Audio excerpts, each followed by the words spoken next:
পরবর্তী আসছে না, জোরে বলেন না। এই সময়টা কিন্তু গুরুত্বপূর্ণ একটা সময়, যেই সময়টাতে দুনিয়া লোভী ব্যক্তিগুলা তারা ঘুমের ঘরে আছে, আর যারা সদাই সর্বক্ষণ মালিকের দেনে মগ্ন থাকে ওই ব্যক্তিগুলা কেউ নির্জনে।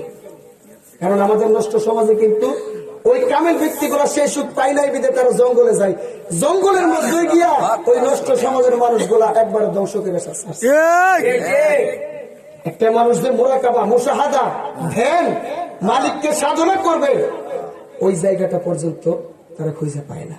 এজন্য ওই আমাদের মতন কিছু নষ্ট মানুষের চোখের মধ্যে লজ্জা লাগার জন্য শরীয়তের কাপড় খুইলা দিয়ে দেখবেন যে ল্যাংটা ভর্তি আছে। আমার নবীজি বলছে শেষ জামানায় তোমাদের মধ্যে এমন কিছু কিছু আল্লাহর বান্দা থাকবে তাদের মধ্যে কোনোভাবে নিজের ইজ্জতটা ঢাকনে থাকবে, তারা এমন হালে থাকবে যাতে তোমরা তাদেরকে না চিনো, ভিন্ন বসো।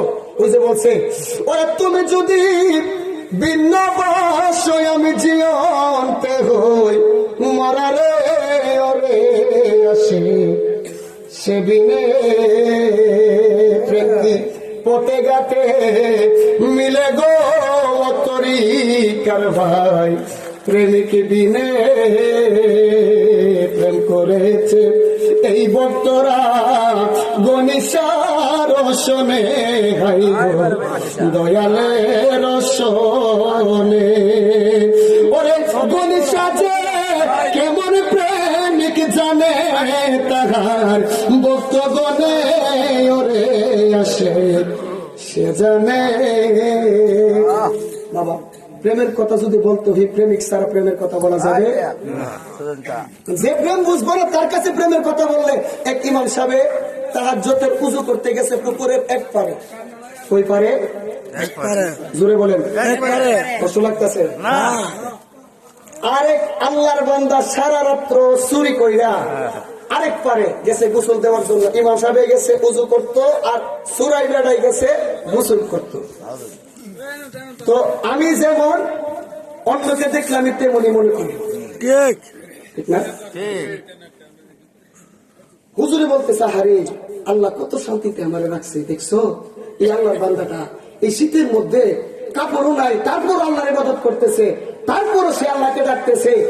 এত কষ্ট করে আর আমি কাপড় লাগাই আল্লাহরে পরিপূর্ণ ভাবে ডাকতে পারি না, তার ধ্যান ধারণা কি? আর সুরে কইতেছে ও মা গো কার পেছনে একটা দেয় তুমি হাজার ইমাম বললাম আমি না বলে সুর হুজুর দিয়ে আসল রাহায় সুরের বড়রা পাঞ্জাবি লাগায় চুরি করে কেমনি? মানে যে যেমন প্রেম বলতে কি প্রেমিক হয়ে আপনি নামাজ পড়বেন, আপনার নামাজের দাম আছে। 73-এর মধ্যে 72 জাহান নামে যাইব, 72 যে জাহান নামে যাইব নামাজ হজ জাকাতের অভাব নেই। অভাব নাই, কিসের অভাব? প্রেমের অভাব। আমরা প্রেম বলতে কি নারী পুরুষের প্রেম মনে করতেছে না, এই জন্য বলছে ওরে মনে মনে না মিশিলে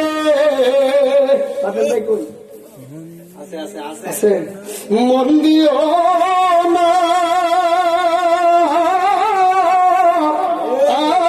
সজনী সই গো সই দিয়া তোমার প্রেমিকার বলেছিল রে ভাই, তোমার মনের মানুষকে না আমি আমার মুর্শিদের স্মরণ করছি। আরে মুর্শিদের সাথে আপন কেউ আছে? এবং মুর্শিদের সাথে আপন কেউ নাই। এখন কি মুর্শিদের আমি আল্লাহ বানাই দিছি? আল্লাহ বানাইছি?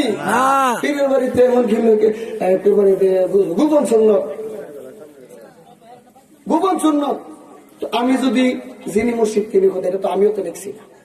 আমার লেখা হইলে এটা অবশ্যই আমার কর্য করা লাগতো। আমি যার প্রেমে পড়ি নানা শাহ আহাদ শাহ আমার সাইয়েদ শাহ সারা জীবন দেখছি যে তারা মসজিদ সর্বপ্রথম আমার এলাকায় সর্বপ্রথম আমার দরবারে মসজিদ ছিল একটা, আর ওহাবিদের কমপক্ষে তো ওই সময় 10টা ছিল, এখন তো মনে হয় 300-এর উপরে আছে।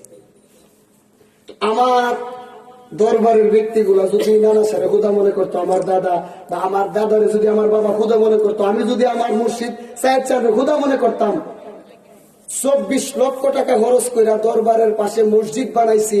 মসজিদ না বানায়া মাজারে ফাস্তালা করলাম। মসজিদ কেন বানাইলাম? আল্লাহর ইবাদত করে। তুই মোল্লা বাপের এখন দেশ না, বাপ এখন রাজমিস্ত্রির কাজ করে মুখটা ছুড়াইস না। মুর্শিদের সেই শিক্ষা দিচ্ছে না, কিন্তু এখনো কোনো প্রতিবাদ করতেছি না, এর মানে দুর্বল না, তবে দুঃখ লাগে। সরিষা ফুল দিয়া, একটা কথা আছে না, সরিষা ফুল দিয়ে ভূত ছাড়াই দেন, ফুলের মাঝে ভূত এলেন দেখে বড় হুজুর, আও গাউরামি যে করো, এবারও তো কটা ভুল আছে দেখো, এলেম আছে শয়তানের থেকে এলেম কারো বেশি নাই। সে ফেরেশতাদের সর্দার ছিল, সে কেন অভিশপ্ত হয়ে গেছে? এলেম আছে, প্রেম নাই, কি নাই?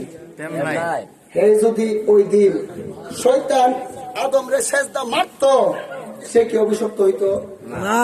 মূলত তো কপাল খোলা, দরবার থেকে বাইরে যুগ না, কদিন পরে একটা রূপ ধরবে, উষ্টা লাগতে হয়ে মরবে দেশ থেকে বাইরে। কারণ অলি আল্লাহর মায়ের দুনিয়ার, অলি আল্লাহর মায়ের দুনিয়ার বড় হুজুর বলে হে পেরে ডরা।